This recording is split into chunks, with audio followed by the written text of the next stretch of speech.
नमस्कार, आप देख रहे हैं जेजेएन न्यूज। आपके साथ में उदिवांशी। राज्य स्थापना दिवस के अवसर पर रविवार को कोसी रोड स्थित पायतेवाली रामलीला परिसर में समाजवादी लोकमंच द्वारा एक जन सम्मेलन का आयोजन किया गया, जिसमें उत्तराखंड के अलग अलग हिस्सों से विभिन्न सामाजिक संगठनों के लोगों ने प्रतिभाग किया। कार्यक्रम में मौजूद वक्ताओं ने कहा कि आज पूरे प्रदेश में जश्न का माहौल बना हुआ है, लेकिन इन 25 सालों में उत्तराखंड का विकास नहीं बल्कि विनाश करने का काम इन सरकारों ने किया है। इसके अलावा उन्होंने कहा कि आज प्रदेश में सड़क, स्वास्थ्य, बिजली और रोजगार की गंभीर समस्याएं हैं, लेकिन सरकार केवल प्रदेश में किसी भी समस्या न होने का वादा कर रही है। वहीं धरातल पर देखा जाए तो आज अस्पतालों में डॉक्टर ही नहीं है, जिस कारण गरीब मरीज अपनी जान गंवा रहे हैं। यही नहीं, अगर रोजगार के लिए युवा अपनी मांगों को लेकर सड़कों पर उतर रहे हैं तो सरकार उन पर भी लाठीचार्ज करवा रही है। एक तरफ पहाड़ों में सड़कों का जहां बुरा हाल है, तो वहीं दूसरी तरफ जंगली जानवर खेती को नष्ट कर रहे हैं। इसके अलावा वन ग्रामों में आज तक मूलभूत सुविधाएं नहीं पहुंची है। उन्होंने कहा कि राज्य निर्माण को लेकर 42 लोगों ने शहादत दी थी, लेकिन आज जिस अवधारणा को लेकर राज्य का निर्माण किया गया था, सरकार इसको लेकर पूरी तरह से नाकाम साबित हुई है। वक्ताओं ने कहा कि जिस प्रकार उत्तराखंड की जनता ने 25 साल पहले संघर्ष किया था, आज एक बार फिर उस संघर्ष को दोबारा शुरू करने का वक्त आ गया है। और वक्ताओं ने चेतावनी दी कि आने वाले समय में ऐसी सरकारों और नेताओं का बहिष्कार किया जाएगा। वैसे समाजवादी लोक मंच द्वारा एक जन सम्मेलन का आयोजन किया गया है। क्या कुछ वक्ताओं के हैं और जो राज्य का रजत जयंती भी बनाई जा रही है सरकार द्वारा, तो क्या कहना है? देखिए, 25 साल उत्तराखंड राज्य बने हुए और 42 लोगों ने शहादत देने के बाद उत्तराखंड राज्य अस्तित्व में आया और आज भाजपा सरकार पूरे उत्तराखंड के जश्न बना रही है। लेकिन अस्पतालों में डॉक्टर नहीं है, नौजवानों को रोज़गार नहीं मिल रहा है। 1,05,000 लोगों ने 417 पोस्ट के लिए परीक्षाएं दी।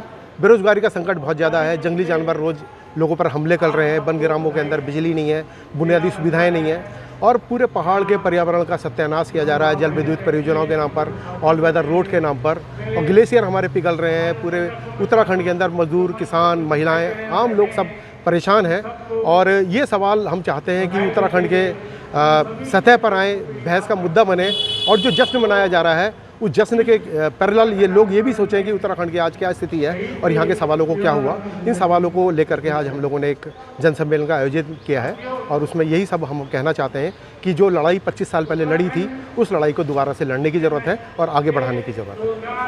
मैडम, आज समाजवादी लोक मंच के बैनर तले जन सम्मेलन का आयोजन किया गया है। राज्य का स्थापना दिवस भी है, किस प्रकार के विचार हैं? जो आज हमारे उत्तराखंड में 25 साल हो गए हैं, सरकारें सिविल जुबली मना रही है, लेकिन जो समाजवादी लोक मंच है वो वास्तविकता उत्तराखंड में क्या है, क्या सचमुच हमें सिविल जुबली मनानी चाहिए या फिर जो उत्तराखंड के सवाल हैं उन पर सवाल करना चाहिए?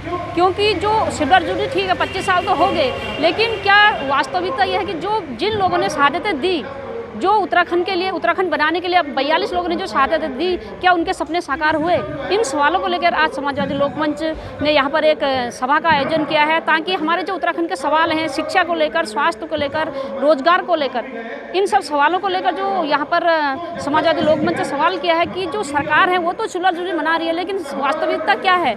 क्या ये हमारी लाशों पर उत्तराखंड की जो थराली में घटना घटी, जो यहाँ पर इलाज के अभाव में जो लोग मर रहे हैं, आए दिन हॉस्पिटल के बाहर से लाशें जा रही हैं, आए दिन मौतें हो रही हैं, तो जो सरकारें हैं इनकी लाशों पर सिविल जुबली मनाने को जा रही है। लेकिन हम इसका पुरजोर विरोध करते हैं, क्योंकि जब तक शहीदों के सपनों को साकार नहीं होगा, हमें शिक्षा नहीं मिलेगी, रोजगार नहीं मिलेगा और जो असली हमारा जो हक है शिक्षा का, रोजगार का और जो उत्तराखंड की जो मूलभूत सुविधाएं हैं वो हमें नहीं मिलेगी, तब तक हम इस 25वीं साल की जो सिविल जुबली सरकार मना रही है उसको हम नहीं मानते।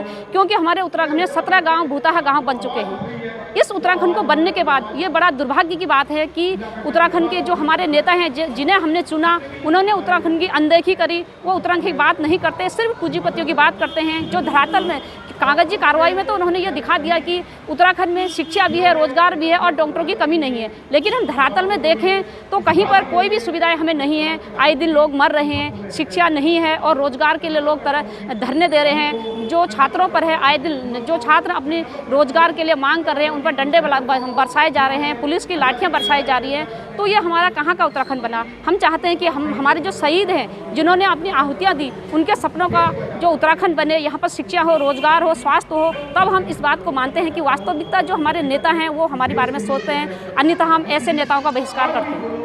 आपको बता दें कि रविवार को जहां एक और उत्तराखंड में उत्तराखंड की 25वीं वर्षगांठ को लेकर रजत जयंती महोत्सव का आयोजन किया जा रहा था, तो वहीं रामनगर में रविवार को कोसी रोड स्थित पायते वाली रामलीला परिसर में समाजवादी लोक मंच के बैनर तले विभिन्न सामाजिक संगठनों के द्वारा एक जन सम्मेलन का आयोजन किया गया, जिसमें सरकार द्वारा बनाई जा रही रजत जयंती को लेकर कार्यक्रम में मौजूद वक्ताओं ने सरकार पर ही सवाल खड़े कर दिए।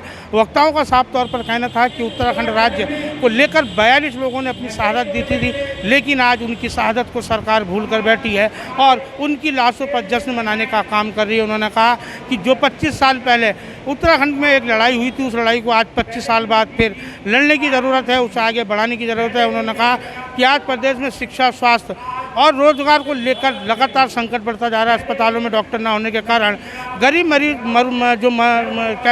बात करी जाए, जो गरीब मरीज हैं वो अपनी जान गंवा रहे हैं और जो है बिजली पानी नहीं है, वन ग्रामों में मूलभूत सुविधाएं नहीं है, रोजगार नहीं है, बेरोजगारी लगातार उत्तराखंड में बढ़ती जा रही है।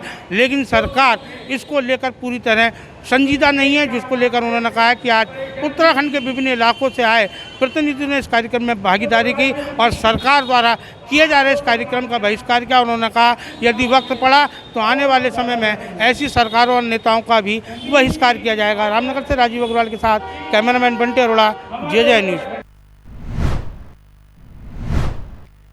ये खबर तैयार करी है हमारे संवाददाता राजीव अग्रवाल ने। बाकी की तमाम खबरों के लिए आप देखते रहें जे न्यूज़। धन्यवाद।